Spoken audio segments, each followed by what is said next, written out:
beep, beep, beep, beep. Welcome back to the Court of the Edijester. How are we all today? Now,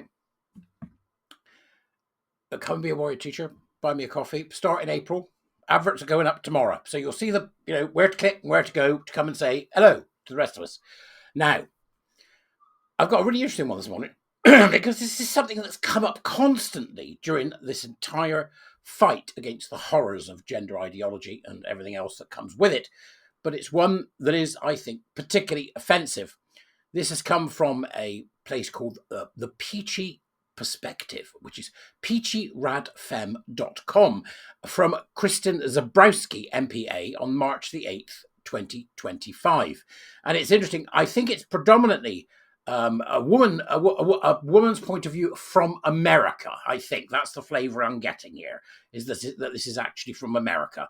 But let's take a look, and then you can let me know what you think, as usual, in the Dubras, which you will, I'm sure. No trouble at all. Let's get on with it. Ooh, it's gone cold again, or is it just me? But the sun's out. Anyway, let's start. From representation to erasure, Black women once again used to prop up transgenderism.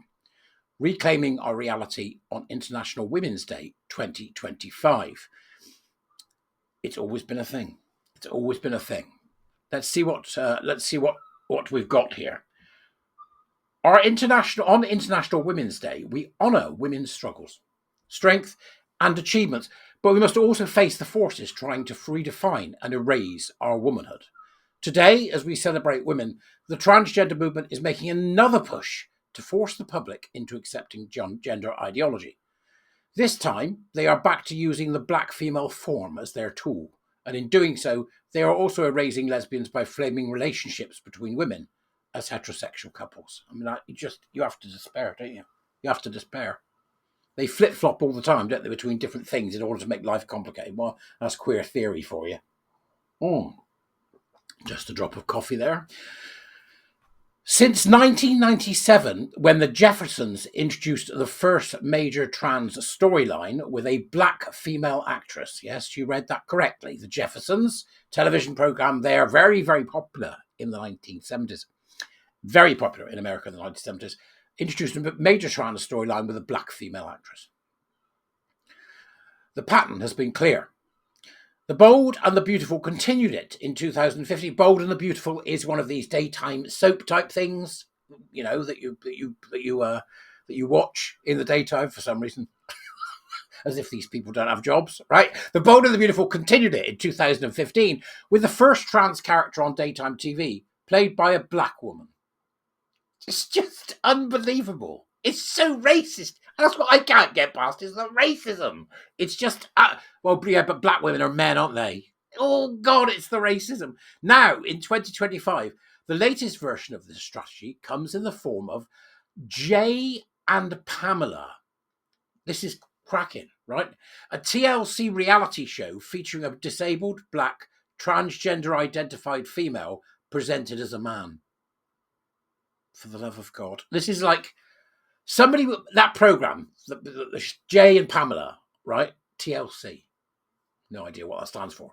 It's a reality show. A disabled, Black, transgender identified female presented as a man. Can you imagine what happened in the studio on that day, or on the day before they were going to film it? They must have gone, right, we've hit the intersectionality jackpot, right? We've got a disabled, Black, transgender identified female. This show is a last-ditch effort to keep transgenderism afloat as public support crumbles, using identity politics to silence criticism. Yeah, you're damn right. That's pure, intersectionality, isn't it? They're at the top. They're at the top. They're one down from the top. If they were going to be at the top of the intersectional ladder, it would be a Black, trans-identified male, wouldn't it? Disabled. As more people reject gender ideology, the movement has chosen someone they think no one can criticize: a Black, disabled, transgender-identified woman. This identity shield is meant to silence objections by framing any criticism as racism, ableism, or cruelty. It's manipulation. Absolutely spot on. Absolutely spot on. It always has been manipulation on a grand scale. On a grand scale. You know, it's designed to trap the unwary. Go on then, criticise her. Well, she's obviously deluded, right? She's black, disabled, and she's deluded. I don't have any problem criticising her. The fact that she's black and disabled has got nothing to do with it. It's the delusion that matters. It's just insane. Subtitle, Black Women as the Face of Transgenderism. This is such a great observation. This isn't new. The black female form has been used repeatedly to make transgenderism more acceptable. A black woman was used to introduce trans identity to TV. A black woman played the first major trans soap opera role. And now black women are encouraged, sometimes knowingly, sometimes not, to push the idea that opposing transgenderism is just another form of racism.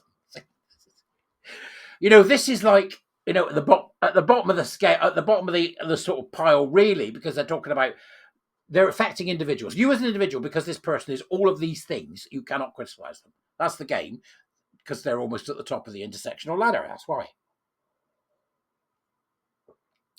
But it just shows you when they try to conflate all the things together, it's all the same thing, critical social justice. For years, trans activists have twisted the historical exclusion of black women from idealized femininity into an argument for gender ideology. They claim that because black women had to prove our womanhood, trans-identified males should get the same validation. This argument ignores biological reality and turns black women into mouthpieces for a cause that undermines us.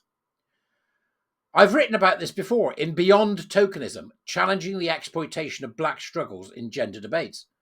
Black women's experiences are hijacked to justify gender identity politics, again and again. Our image is used to make transgenderism seem more legitimate. It's just extraordinary. It's so racist. But black women fought to be recognised as women because we are female, not because we felt like women, not because we identified as women, but because we were born female in a world that tried to dehumanise us. Our womanhood is not up for debate, and we will not let it be used to validate men who claim it as their own. Another subheading, Jay and Pamela, the most subversive example yet. Jay and Pamela is the latest and most subversive attempt to erase and redefine womanhood. The show barely mentions that Jay is transgender identified, allowing viewers to assume Jay is simply a disabled black man in love with a disabled Hispanic woman. The trans identity is treated as an afterthought, only mentioned to explain why Pamela's Catholic parents might not attend the wedding. This is intentional. It removes discussion of gender, presenting Jay as a man without question, while framing Pamela's parents as intolerant for not accepting the redefinition of reality. This was the logical next step, mind. By portraying Jay and Pamela as a straight couple, which is the weirdest thing, the show also erases lesbians. What should be seen as a relationship between two women is repackaged as heterosexual romance. The LGBT movement once fought for lesbian rights. Now the LGBTQ+ lobby, hands, knees, and bumps to daisy, works to erase them by redefining lesbian couples to include female-identified males while excluding male-identified females and the woman who love them.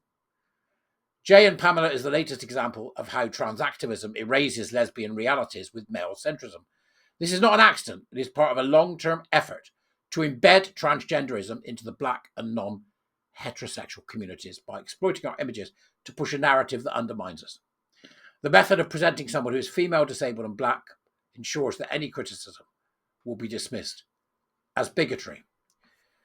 Why this matters, especially today then being International Women's Day.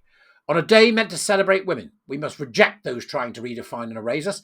The use of the black female form to push transgenderism is not just about representation, it's about forcing black women to validate the destruction of womanhood. It's about making us feel guilty for rejecting transgenderism, as if rejecting it means rejecting ourselves. We cannot let this happen. Black women's struggles are real. Our identity is based on our biological reality. We are not props for gender activists, and we will not allow our history to be written to serve their agenda. We must also stand against the erasure of lesbians whose identities are being rewritten to suit those who reject their own sex. Jay and Pamela is not harmless representation. None of it is. None of it is harmless representation to me, Kristen. And you make some excellent points here, I think. It's a really well worth piece worth reading. I hope people will come and subscribe to your blog. But it's absolutely insane that this propaganda continues. While it may be framed as a love story, it also a propaganda piece meant to normalise the erasure of biological reality. And once again, it's being done on the back of a black woman, at the expense of both black women and lesbians. On this International Women's Day, we see it and we reject it. It's a corker, right? Kristen, thank you so much. As I'm sure others will notice when they go to read or have a look at your blog, I'm taking this to be from a radical feminist perspective, but quite honestly, I think it's a perspective that just about anybody should see. It's everything, isn't it? All this, it's critical social justice. It's racist. It's misogynistic. It's misandrist. It's homophobic. It's every horror that they profess not to be. And I'm amazed that some of us still don't see it.